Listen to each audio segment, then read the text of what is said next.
Hey, spooksters, and welcome to Snacks and Screams, a show for curious thrill and chill seekers who want to shake up movie nights. I'm your host, Diandra Laser, and today we're exploring an interdimensional man shaped like a moth.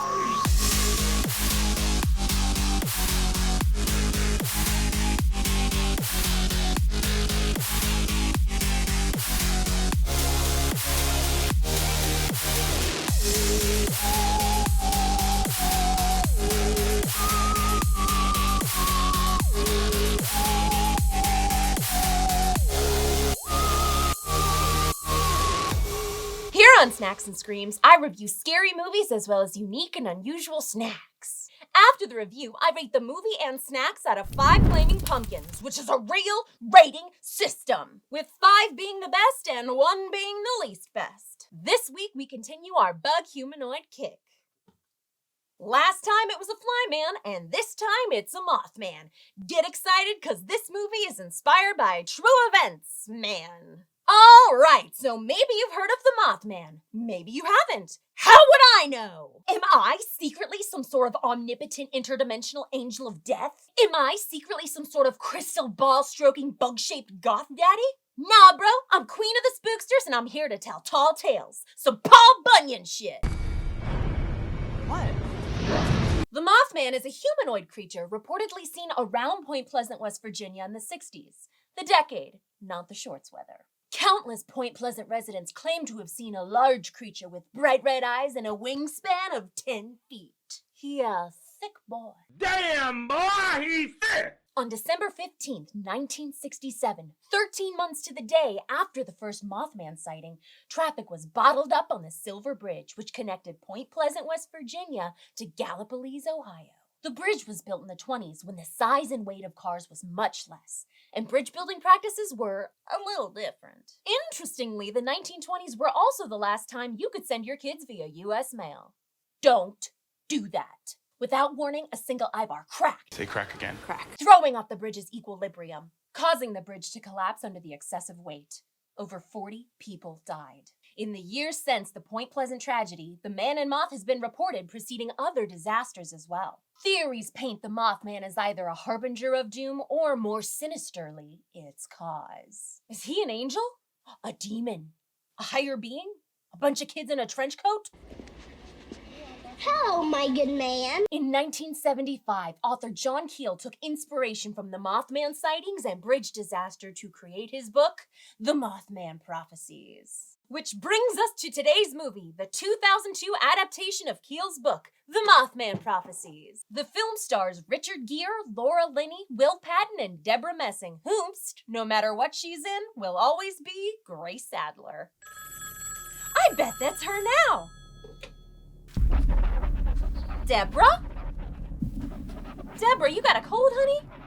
Man, that's so weird. This phone isn't even plugged in. Oh, and guess what? We're breaking the mold because this movie is certified garbage on Rotten Tomatoes, clocking in at 52%. Yup, stinky produce people think it's a big old stinker. But it has Richard Gere, so honestly, how stinky could it be? Based on true events, like I just said, The Mothman Prophecies examines a series of strange occurrences through the eyes and mind of reporter John Klein. Richard Gere plays John as a man inexplicably driven to investigate the mysterious circumstances surrounding his wife's death, and how her accident may be connected to the strange phenomena in a town 400 miles away. Honestly, I love urban legends and early 2000s horror, so I was drawn to this like a moth to the flame.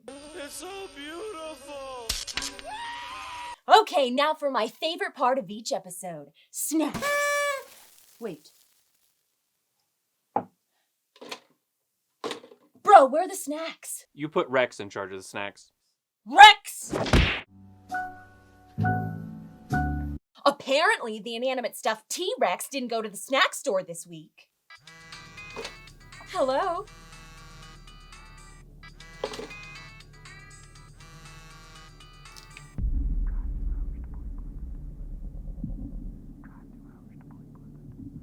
Who is it? I don't know. I think it's Deborah Messing with the cold. I think Deborah Messing wants us to drive to get her some cold medicine. What's 2 hours? Why did you do that? I think Deborah's messing with me! Cue the hastily filmed road trip video!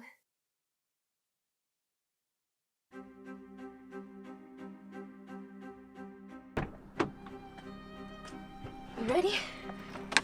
We are going to Point Pleasant, West Virginia, where, the Mothman was supposedly sighted.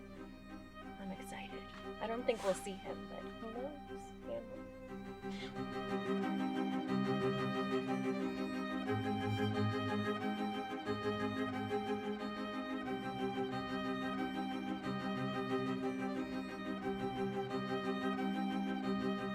Hi, my name is Dimble Curry. I'm from the hills of West Virginia.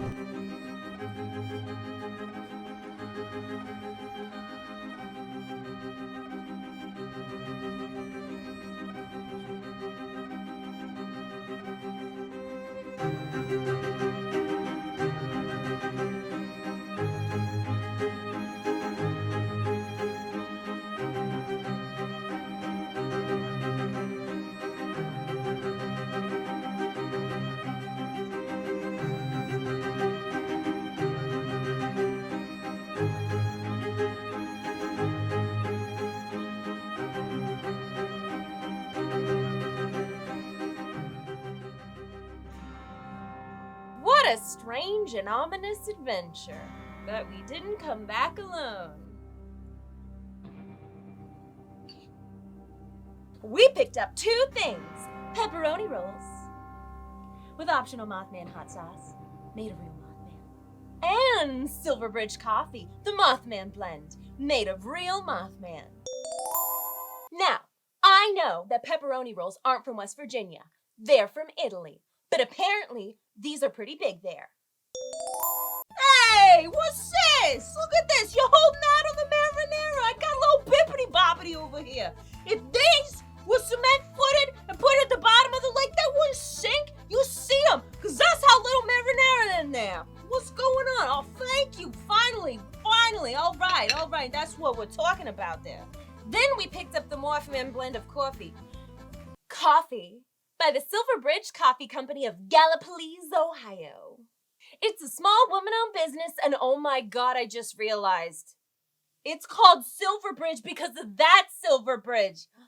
Oh, how morbid. Apparently it's strong.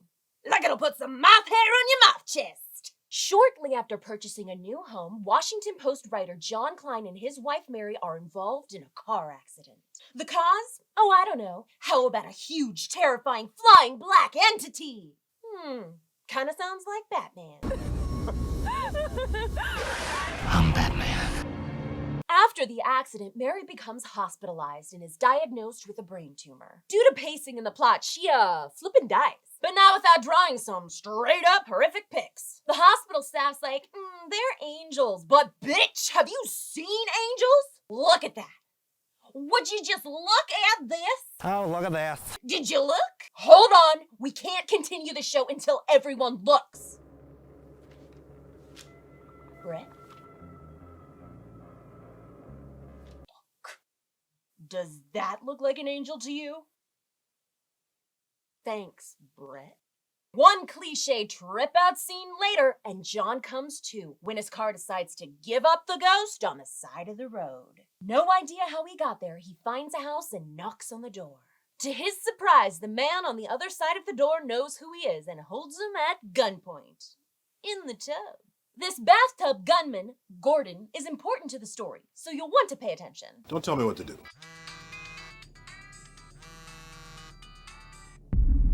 Deborah, what do you want?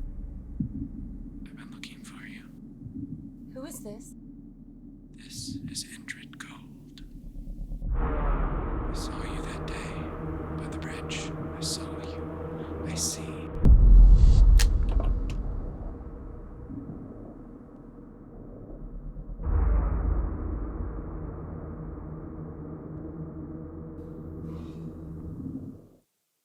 During the incident, Officer Connie Mills comes by to check on the bathtub gunpoint situation. After some convincing, John was allowed to exit the tub. Connie offers to give John a ride and tells him this ain't the first spooky happenstance around these parts. John takes up residence in a local motel because he's hooked on the weirdness like a true crime fanatic who just saw a new documentary drop on Netflix. Which is a totally relatable thing to say. Before we get into the wild weirdness of Mothman's West Virginia, it's time to try our first snack, the pepperoni rolls. Here is how they are made.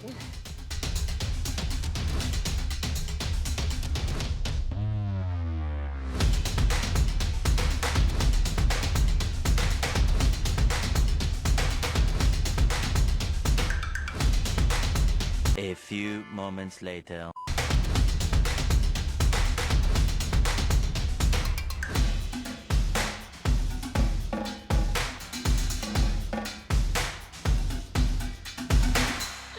Time for me to try these pepperoni rolls, and this is where I go off script and I get to torture the cameraman. All right, let's eat these pepperoni rolls. Look at that. That's a lot of cheese and pepperoni. I guess it lives up to the name. All right, look at this ample marinara sauce that I could just dunk it in. That's pepperoni roll. That is. That for sure is. But you know what it could use? A bit of Mothman. Whoa! Check that out!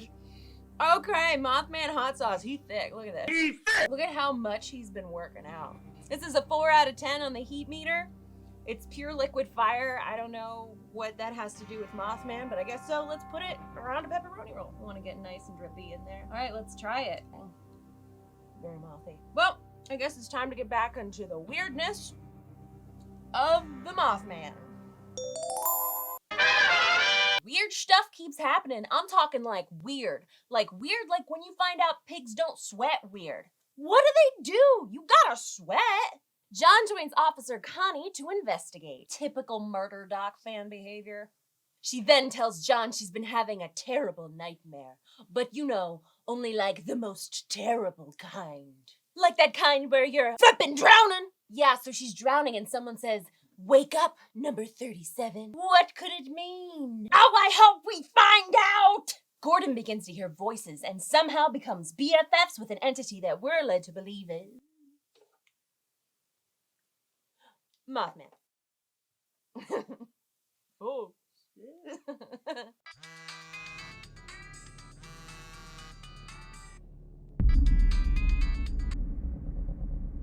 Hello? Can I ask you a question? You just did. Do you remember the last time you were happy?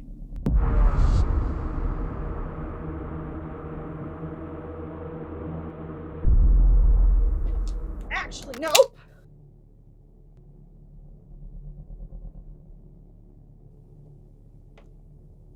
Unfortunately, Gordon can't handle his Mothman prophecies and he perishes in like a dumb way. In like your mom would be so pissed off way. He just forgot to wear a jacket! John's wife Mary starts showing up on famous blankets and calling John on the telephone. John and Connie keep searching for what the Mothman is warning of with his prophecies. He consults with an expert who's like, dude, leave it alone. The governor is apparently supposed to pop by Point Pleasant to tour a plant, like a power plant, not like a regular plant, because that'd have to be like a super cool plant or like a mega plant. John warns them that his visit could be the disaster the Mothman had prophesied. But nothing happens. Zip, zilch. Robs don't have a job no more. Nothing. Whew! There's so much going on. I need me some coffee. Time to heat up a warm one. It's Mothman coffee time.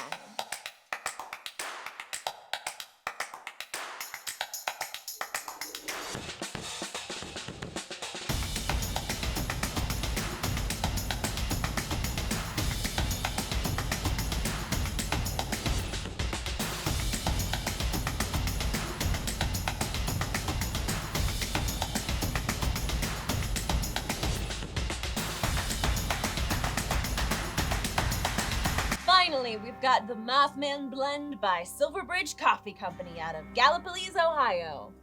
I've been waiting for this forever. That's the hair growing on my chest. It is a strong coffee. Ooh, that's good. That's got a good flavor, though. They've always had really good flavors, but like I really like coffee because coffee's so good. Oh my god, I love coffee so much. This is a really good coffee blend. If you want it, you should get it. You can order it on their website. They deliver. So, All right, well, back to the weirdness and stuff. You know, I don't remember the last time I was happy. I have the power to get you through the rest of this spooky tale. Let's continue. Mothman and his prophecies put John through the ringer a little bit more. But, actually a lot. Hey, I got a note about my dead wife's gonna call at noon, and it's noon, and the phone's ringing, and I'm like, could that be your dead wife? You know, that kind of a lot. Connie tells him he shouldn't be alone on Christmas Eve, and after some thirsty Mothman prophesying, he agrees and heads to her place. On the way, he and a billion other cars are stuck on the Silver Bridge connecting West Virginia to Ohio over a river of death. It's time. The bridge begins to shift. It sways and breaks before collapsing and sending people, cars, and Connie into the river. John jumps into the river to save Connie, and they're both plunged into the darkness. It's flippin' intense, dude. Like camping. After some thrilling moments, John finally pulls Connie from the most depth CGI river, and they learn the terrible news. 36 people have died, making Connie number 37. Wake up, number 37.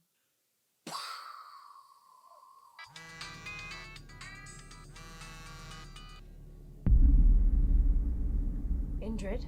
Hey, this is Brett, and I was wondering if you had a few moments to talk about your car's extended warranty.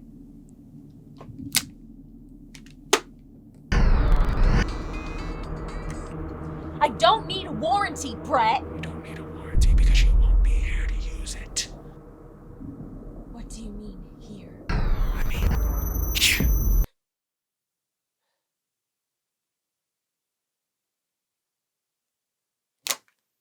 It's time for the ratings! The movie is pure 2000s. The color of the film is blue and dark like all of the good early 2000s horror flicks. The score has symphonic haunting sounds, and to be totally TBH with you guys, I'm mad we don't use them anymore. The cinematography is cool AF. Sometimes it's trippy, other times it feels like you're flying and peeking around corners, watching the characters as this creature.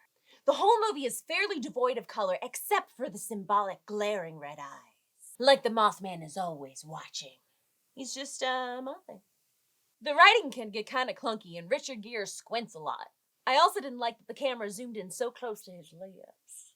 But I consider this movie an urban legends version of Final Destination. Mothman appears and bad things happen. Either way, I don't smell a stinker, I smell a rootin' tootin' good time. Which is why it gets my rating of 3 flaming pumpkins out of a possible 5 flaming pumpkins, which is a real rating system.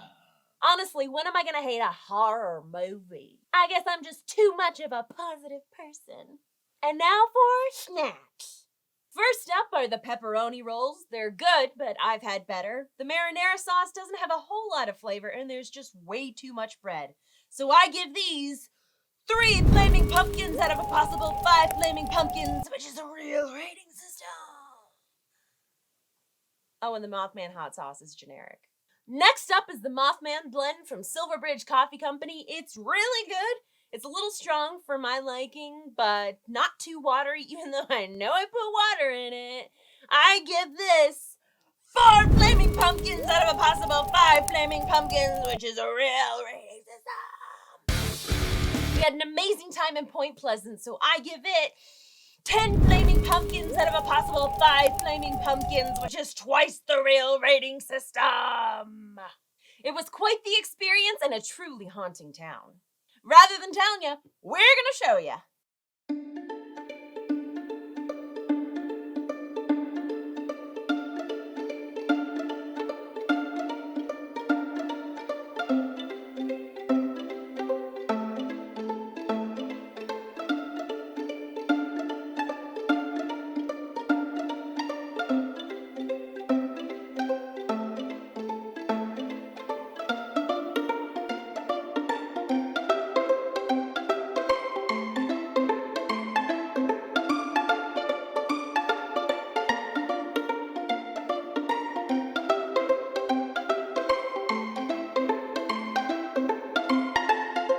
The thing that is most haunting about this place is not Mothman or anything like that. It's, you know, and us coming here, it's not about the movie and horror and everything like that. It's really about all the lives that were lost here in Point Pleasant. That bridge, just that particular mural of where it was in this whole section is a lot creepier and it just has a different feeling to it.